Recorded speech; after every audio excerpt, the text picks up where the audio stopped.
Ouais, bonsoir les gars, ce soir c'est pour gâter, hein. On est avec les 4 gaillards qui représentent banlieue 17 Tarkil, tu vois, avec Deno Production, Mad Wallace, ça c'est mon pote, Mamso, ouais, banlieue 17, c'est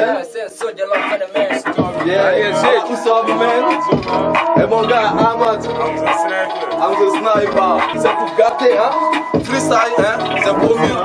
Pour le son, pour les oreilles, vous voyez, non? Que ça passe vraiment tranquillement, quoi. Ouais, ce soir, c'est tranquille, ça représente, quoi. Allez, les gars, freestyle, scène. Yeah.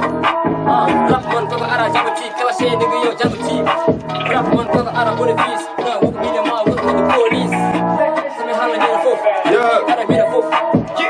Me drop better man. What it be the one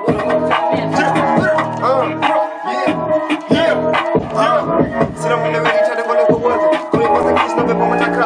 Aku pare jom kam ne Usain Bolt. Wala brave thing ngara nele taka. Mi jibi na rap no mi taw dum. Mi ka ka pum no mi wow.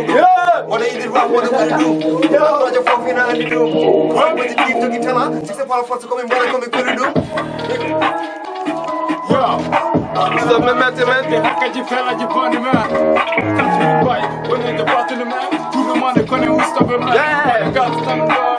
I put it down, we put it down. Jimmy in them, what in the niggas, a gun, high hand, man. We're gonna hard. Gonna job. Gonna job, yeah. I'm on the man. Yeah, Joko Ano, motherfucker MC got no sentino. I did the running better, jacket I MC you with better, send the nigga you are Ginado. Then you can that Malaka freestyle, you go dream. Tell me what you want to know, nigga, but don't sleep. I'm way class, but I must go to yellow teeth.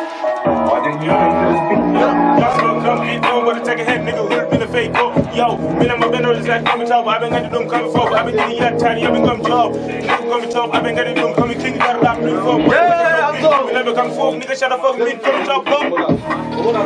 Yeah. Yeah. Tous les élèves moi. Il a nié dans le rugby. Il m'a dit même moi. Mais quand I am said take как me. Il visite encore victoire. Il mérite encore me. So what we